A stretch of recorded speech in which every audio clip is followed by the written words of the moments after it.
Kisah cinta pilu putri Sunan Muria di balik makam keramat Masin Kudus.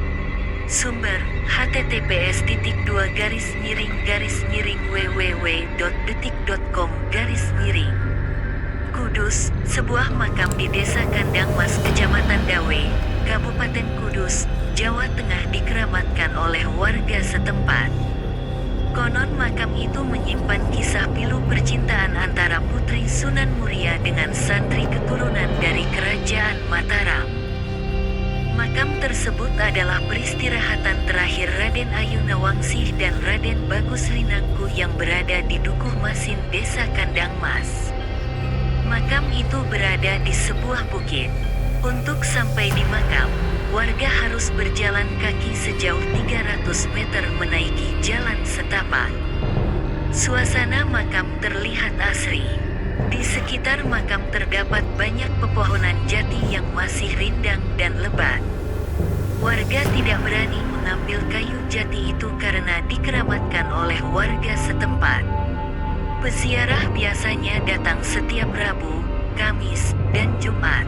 Ketua Pengurus Makam Keramat Punden Masin, Sumartono, mengatakan makam Raden Ayu Nawangsih dan Raden Bagus Rinangku telah dikeramatkan oleh warga setempat. Menurutnya Raden Ayu adalah anak Sunan Muria. Sedangkan Raden Bagus adalah keturunan Mataram yang menimba ilmu di pondok milik Sunan Muria. Karena dari Mataram berkeinginan untuk berguru di rumahnya Sunan Muria, akhirnya mereka diterima ngaji bersama. Tapi sebelumnya Raden Bagus ini sudah punya ilmu luar biasa, jelas Sumartono ditemui di lokasi, Kamis tanggal 7 Maret tahun 2024. Sumartono menceritakan ada sebuah kisah percintaan di balik makam itu. Konon kata dia Raden Ayu dengan Raden Bagus menjalin hubungan asmara. Namun karena caranya yang dinilai kurang baik, akhirnya berakhir dengan kematian. Dia mestinya direstui tapi caranya yang tidak sopan. Sebagai pemuda mereka bersama-sama di hutan. Mereka keduanya adalah berpacaran. Karena Den Ayu ini sudah diincar oleh orang lain termasuk murid dari Sunan Muria yang bernama Cibolek yang dari Bulu Manis Kajen Pati, ini hanya nama samaran, terang dia.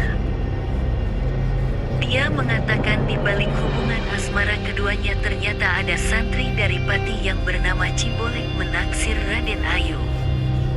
Sayang Raden Ayu tidak menyukai Cibolek karena jelek.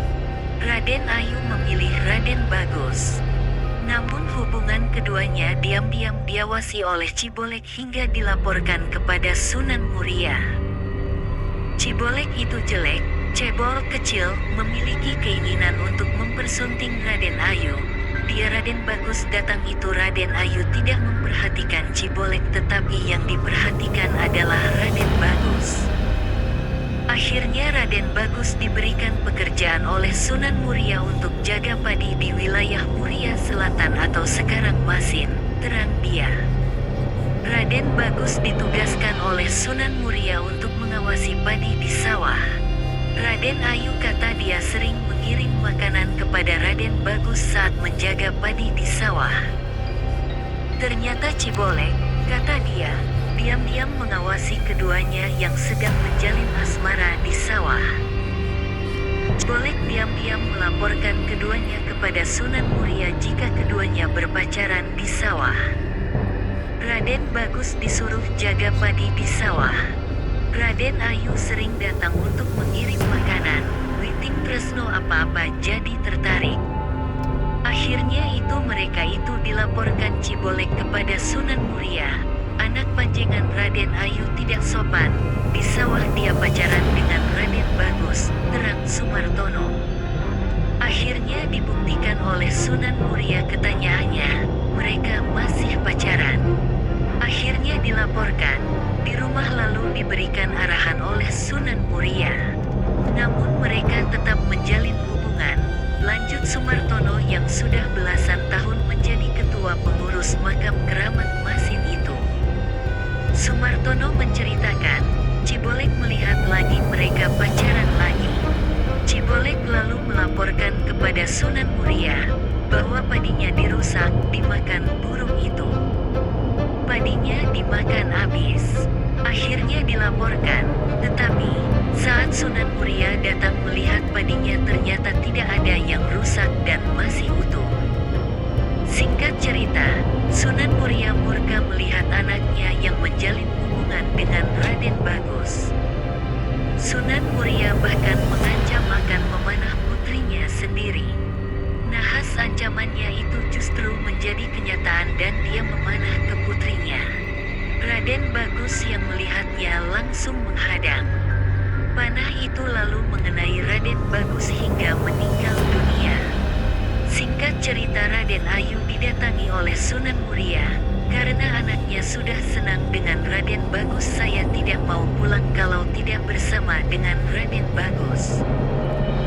Kalau tidak mau pulang saya jemparing anak panah karena berniat jemparing di sini ada setan. Akhirnya lepas. Raden Bagus tahu kalau Raden Ayu mau kena jemparing, terus dihalangi oleh Raden Bagus dan akhirnya meninggal. Akhirnya dimakamkan di sini, terang dia. Raden Bagus dan Raden Ayu akhirnya dimakamkan di Masin yang sekarang dikenal Desa Kandang Mas. Warga berdatangan di makam tersebut, terutama saat hari Rabu, Kamis, dan Jumat. Mereka datang baik hanya sekadar berdoa hingga berharap mendapatkan jodoh. Terus banyak yang datang ke sini. Sudah sore sampai subuh tidak pulang-pulang, maka disabda menjadi kayu jati. Jati ini adalah sabda dari orang-orang yang taksiah yang tidak mau pulang, pungkas dia. Camat Dawe Fami Dwi Arfana yang datang saat tradisi Sewu Sempol di makam keramat berharap agar masyarakat mendapatkan berkah dan ridho berkat menggelar sedekah kubur tersebut. Kami dari kecamatan hanya bisa berdoa, semoga mendapatkan keberkahan kita semua. Tujuan untuk bersedekah berharap ridho Allah, katanya ditemui di lokasi.